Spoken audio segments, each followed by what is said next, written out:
Hello everyone, मेरा नाम है अनुजा और ये वीडियो मैंने बनाई है सिज़ेरियन डिलीवरी को लेके। मेरा खुद का एक्सपीरियंस है सिज़ेरियन डिलीवरी को लेके, इसलिए मैं अपना एक्सपीरियंस आप लोगों के साथ शेयर करना चाहती हूँ।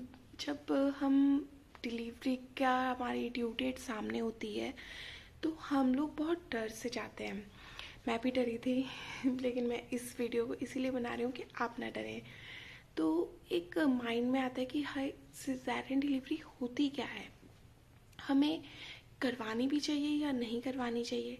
तो इसके लिए बहुत सारे सवाल माइंड में आते हैं, तो इसके लिए जो मेरा खुद का एक्सपीरियंस है मैं आप लोगों के साथ शेयर करूँगी। तो मेरे पास अभी जो है एक 6 महीने की डॉटर है मेरी, और 6 महीने ऑलमोस्ट कंप्लीटेड हो चुके हैं उसे 7 को। तो अभी वो सो रही है इसलिए मैं वीडियो भी बना पा रही हूँ, वरना ये पॉसिबल नहीं है कि इतने छोटे बच्चे के साथ आप लोग वीडियोस एंड एडिटिंग ये सब कर सकें। तो आते हैं हमारी मेरी सिज़ेरियन डिलीवरी पे। क्या होता है कि सिज़ेरियन डिलीवरी को इतना हवा बना रखा है कि नहीं नॉर्मल ही डिलीवरी पे आप लोग चाहिए, सिज़ेरियन मत करवाइए, ऐसा कुछ नहीं है। सिज़ेरियन डिलीवरी इतनी ज़्यादा आजकल देखी जा रही है कि मोस्टली जो है सिज़ेरियन डिलीवरी ही हो रही है। एक्चुअली कंडीशन पे, मेडिकल कंडीशन पे डिपेंड करता है कि आपकी नॉर्मल डिलीवरी होगी या सिज़ेरियन डिलीवरी होगी। तो मेरी कंडीशन पे क्या हुआ था, सबकी कंडीशन अपने अपने तरीके से अलग है, ठीक है। बहुत सारे यूट्यूब चैनल भी आप लोगों ने देखे होंगे, सबका एक अपना पॉइंट ऑफ व्यू है। तो इसीलिए क्या पता मेरा पॉइंट ऑफ व्यू आप लोगों के साथ किसी के साथ मैच होता हो। तो मेरे को क्या हुआ था कि मेरे को सिज़ेरियन इसलिए करना पड़ा क्योंकि मेरा डिस्चार्ज हो चुका था और जो मेरा बेबी है वो नीचे नहीं आ रहा था। और डॉक्टर ने एक हमें टाइम दिया था कि 6 to 24 आवर्स मुझे अगर पेन नहीं होता है तो हमें सिज़ेरियन करना पड़ेगा। फिर भी मैंने सोचा कि प्राइवेट हॉस्पिटल में मैक्सिमम यही बोलते हैं, और मैंने बड़ों से भी सलाह ली तो उन्होंने भी मुझे यही बोला कि एक बार आप अपने दूसरे हॉस्पिटल में जाओ। तो बड़ों की बात मानने हम लोगों के लिए ज़रूरी होता है। तो मैं दूसरे हॉस्पिटल में गई तो वहाँ पर मुझे ऐसा बोला कि नहीं, आपके नॉर्मल डिलीवरी हो जाएगी, सिज़ेरियन पे आप ना जाओ, ठीक है। मैंने वेट करा तो 5 जुलाई को मैं एडमिट हो चुकी थी। तो 5 जुलाई को भी मेरे को पेन नहीं हुआ, 6 को भी मेरे को पेन नहीं हुआ, नॉर्मल मूवमेंट चल रहे थे। मैं अपनी वॉक वगैरह करने के लिए मुझे मना कर रखा था क्योंकि मुझे डिस्चार्ज हो चुका था। तो क्या हुआ कि जो 7 की मॉर्निंग का टाइम था, 6 o'clock मैक्सिमम, मैं और मेरी मदर हॉस्पिटल में थे। तो मेरे को जो है मूवमेंट बंद हो गया। अब 9 महीने का ये टाइम आप लोगों ने जर्नी ली है और एकदम से आप लोगों को ऐसा मूव करो तो ये पॉसिबल नहीं है। हम लोग एक्चुअली नॉर्मल डिलीवरी के वेट कर रहे थे। तो मैंने अपने हस्बैंड को कॉल करा और उन्हें बोला कि मेरे को जो है मूवमेंट बंद हो गया है। और मैं वैसे क्या होता था कि मैं जैसे ही ग्लूकोज का पानी पीती थी मूवमेंट स्टार्ट हो जाता था। उस दिन मेरे को मूवमेंट स्टार्ट नहीं हुआ, मैंने ग्लूकोज का पानी भी ट्राई करा, मुझे स्टार्ट नहीं हुआ। तो मेरे हस्बैंड हॉस्पिटल में आए, फिर हम डॉक्टर से कंसल्ट किया हमने, तो डॉक्टर ने बोला अब और वेट करने की ज़रूरत नहीं है और ये बहुत रिस्की है कि मूवमेंट भी बंद हो गया है और ऑलरेडी डिस्चार्ज हुए हुए हमें 3 डेज़ हो चुके हैं। हमने एक रिस्क लिया है 3 दिन तक अपने बच्चे के साथ। तो फिर हम लोगों ने डिसाइड करा कि हम सिज़ेरियन डिलीवरी करेंगे।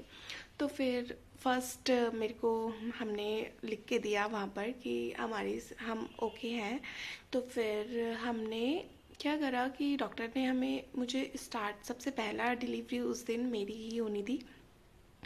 तो एक नॉर्मल सा प्रोसेस है, कोई बहुत ज़्यादा इतनी हवा जितनी बनाए कि हाय ऑपरेशन होगा, it's not a big deal. आपकी बॉडी पे डिपेंड करता है कि, और आपकी केयर पे डिपेंड करता है कि की कितनी केयर हुई है, आपकी कितनी केयर करी जा सकती है। उस पे डिपेंड करता है कि आपका सिज़ेरियन डिलीवरी का प्रोसेस कैसा चला है। मेरे को जो है मेरी एक 10 o'clock का राउंड मुझे अंदर थिएटर में लेके गए थे। 3 डॉक्टर और 2-3 और नर्सेज एंड ऑल वो सब मेरे साथ ट्रीट कर रहे थे। तो उन्होंने मुझे बोला एक नॉर्मल प्रोसेस है, आप लोगों को ऐसा एक एनेस्थीसिया का इंसुलिन अंदर लगाया जाएगा और ज़्यादा इतना डरना नहीं है। तो उन लोगों ने भी मुझे बहुत सपोर्ट करा कि मैं डरूँ ना। थोड़ा सा हिचक तो था ही मन में कि ऐसा हो रहा है, लेकिन फिर भी उन लोगों ने बहुत सपोर्ट करा कि आप टेंशन ना लीजिए। मैंने कहा ठीक है। तो सिंपल एक इंसुलिन एक इंजेक्शन पीछे से लगाया जाता है हमारी रीढ़ की हड्डी पे, और उसके बाद हमें कुछ पता नहीं चलता है। इतना ज़्यादा ना कॉम्प्लिकेटेड नहीं है जितना ज़्यादा इसे कॉम्प्लिकेटेड बनाया गया है सिज़ेरियन डिलीवरी को। तो एक इंसुलिन मुझे दिया और मेरी जो लोअर बॉडी है वो पूरी ही सुन्न हो चुकी थी। फिर उसके बाद जब मेरे माइंड में एक ऐसा था कि लड़का होगा या लड़की, पर मुझे जो है मेरे हस्बैंड को जो है हम लोगों को लड़की चाहिए थी।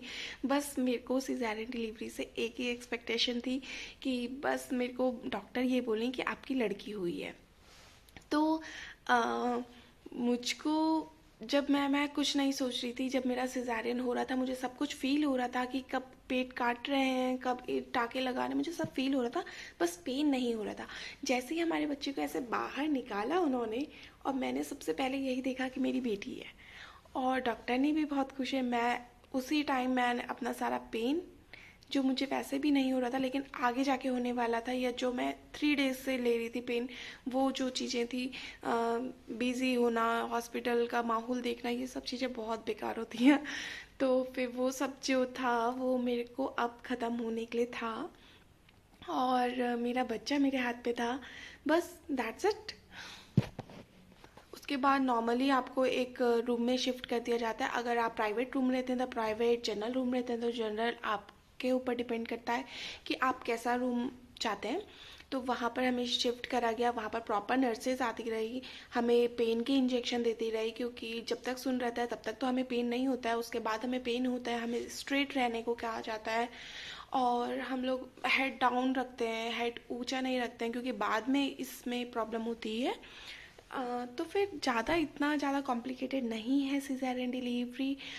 मेडिकल कंडीशन पे डिपेंड करता है। अगर आप सिज़ेरियन भी करवा रहे हैं तो इतना ज़्यादा परेशान नहीं हो। मेक श्योर कि आपके पार्टनर जो हैं घर पे जो हैं वो आपकी केयर करें, आपको लव सपोर्ट करें। बस इतना ही काफ़ी है सिज़ेरियन डिलीवरी में। मेरे को बहुत सपोर्ट मिला है, मेरे हस्बैंड से, मेरी फैमिली से मेरे को बहुत सपोर्ट मिला है, इसलिए अभी तक मेरे को सिंगल पेन नहीं है, मुझे कभी काम करने में दिक्कत नहीं हुई है। 1 मंथ तक मुझे कोई काम करने नहीं दिया गया। सेकेंड मंथ में भी मैंने थोड़ा थोड़ा काम स्टार्ट करा, और सिर्फ उतना ही वेट मैंने लिया जितना मेरे बच्चे का वेट है, सिर्फ उतना ही वेट। और बाकी मुझे अभी तक 6 मंथ कंप्लीट हो चुके हैं, कोई दिक्कत नहीं है। मैं अपना वर्किंग वुमेन हूँ, मैं अपने ट्यूशन्स लेती हूँ, मैं अपने होम ट्यूशन्स लेती हूँ, मैं गाड़ी चलाती हूँ आराम से, मैं 4 व्हीलर 2 व्हीलर दोनों ही चला सकती हूँ। और मे बी मैं 3rd मंथ से ये सब कर रही हूँ, मुझे कोई प्रॉब्लम नहीं है और आपको भी कोई प्रॉब्लम नहीं होगी, इसलिए आप ना डरें। सिंपल सा प्रोसेस है, और इतना ज़्यादा जितना ये रूमर बने हुए हैं उतना ज़्यादा कॉम्प्लिकेटेड नहीं है। आप भी ना डरें। Okay, thank you.